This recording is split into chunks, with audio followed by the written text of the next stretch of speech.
Hi, Clint Coons here with Anderson Business Advisors.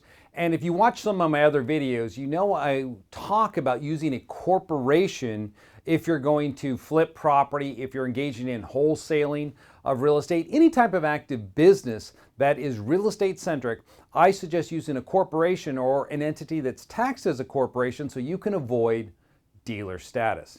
Now, watch those other videos to get an idea of what I'm referring to if you're unfamiliar with this subject. But one of the things that I talk about a lot in those other videos is the use of a C corporation. Now, with the recent changes to the tax code with Section 199A, I've had to rethink my strategies.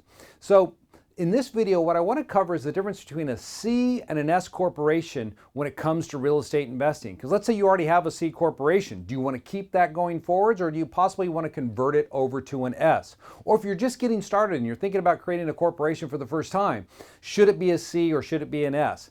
Now, S's offer a lot of benefits. There's no doubt about it. With the changes, as I stated, you're going to get some serious tax breaks there. But again, you need to understand what it is you're doing before you decide which way you want to go.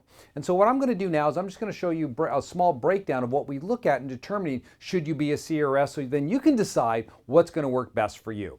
All right, so if you've made an investment, all right, in real estate education, that is, you went out and you spent some money to learn how to invest in real estate, and you were not a dealer, if you're not a real estate agent, broker, okay, and you do not have more than 3 rentals, okay?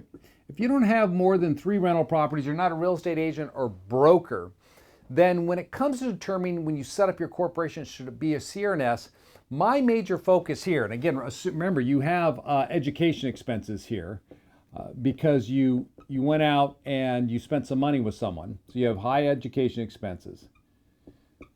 Then I would create a C corporation for you. Set it up as a C. Now, why do I want to set up a C corporation if I'm in this situation? Well, those education expenses, that investment you made in yourself through that company that taught you how to invest in real estate, that's non-deductible to you as an investor on your 1040. So we want to be able to capture it. Again, watch some of my other videos where I discuss this in detail, but you can capture it through a C corporation, not through an S corporation if you're not already a real estate agent or broker.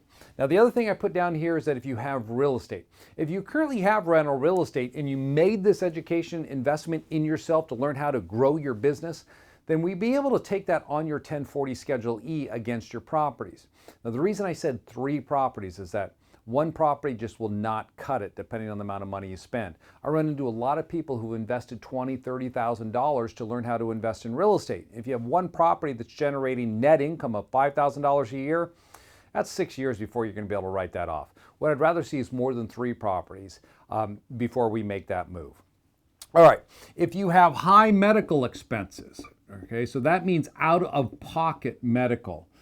Then if you have high medical and you're paying out of pocket because your insurance isn't covering everything, then you're going to want to be a C corporation for your active real estate business. And the reason why is that with C corporations, you can reimburse yourself for any of your medical care expenses that you're not able to deduct.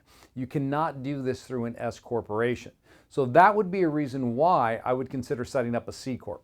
Another thing is that you do not want income on your 1040.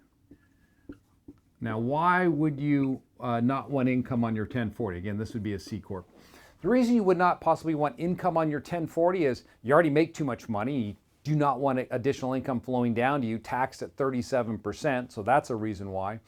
Another issue may be that you're trying to apply for loans, and with flow-through entities such as S corporations, they tend to hinder your ability to get favorable financing because lenders will see the fact you have your own business. Now, that creates a red flag for them because they're concerned that what is their liability exposure to your business debts that are not disclosed, that they can't discover. So for this reason, I've seen many real estate investors run into problem when it comes to borrowing money because lenders are reluctant to loan to small business owners. The S corporation, because it's a flow-through, will clue lenders into the fact that you're in business for yourself because it'll show up on your 1040. So if you're in a situation where you're looking to borrow money or you plan to borrow money in the future and you don't want to have a lot of income flowing down on your return, or more importantly, you want to jack up your salary so you look like you have a huge amount of income, but it's all W-2 based and people don't know you're in business for yourself, go with the C corporation. So if it doesn't fall within either of these three primary categories right here, and you're starting to flip real estate or you're engaged in an active real estate business, then you're probably going to be better off selecting an S corporation. Yeah, I know it runs contrary to some of my other videos, but that was before the tax laws changed. And so now when we're sitting down with somebody, if say I sat down with you and you said, Clint, I don't have a lot of education expenses, I haven't invested in myself to learn how to invest in real estate because I already know how, what type of entity should I set up going forwards to flip property?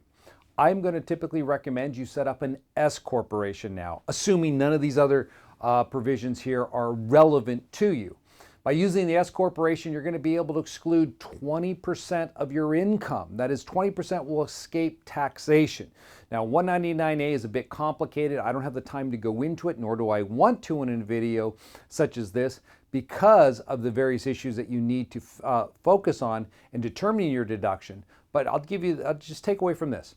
That deduction, I think, eclipses using the C corporation going forwards. So looking at your structure, if you don't fall here, I would look at an S corporation. Or what you might want to consider as well is maybe you have a dual strategy where you put in place two entities. If it makes sense to you, maybe you end up using a C and an S corporation. You could have one business here that is a C, and you can have one business here that is an S corporation. And maybe that would give you some flexibility in controlling your receipt of income. You don't need all the income flowing down to your return. And even with the 20% deduction, it's still putting you in a higher tax bracket. So possibly here's where you engage in your flipping activity over here. And then you have this C corporation providing, say, marketing for the S corporation. Or maybe it's doing your bird dogging. It's going out and finding properties. And so each property it finds for the S corp to invest in, you pay back a fee over to this C corp. So you're reducing your expenses at the S corporation level and putting the money over here in the C corporation. Those are things we'd want to work out if you're working with Anderson and putting together this agreement to make sure that that fee is justified and it's purely not viewed as a tax motivated move. Well, that's kind of a weird thing because many of the things we do in life are trying to minimize our taxes to the greatest extent as possible. A lot of times that's how it looks. Anyways, that's my breakdown on whether or not you should be a C or an S corporation. If you want to learn more, be sure to check out our website. Go to andersonadvisors.com. You can schedule a free consultation with one of our strategists and they'll look at your structure and help you design out a plan and figure out what is the best type of entity for your particular type of investing. My name is Clint Coons with Anderson Business Advisors.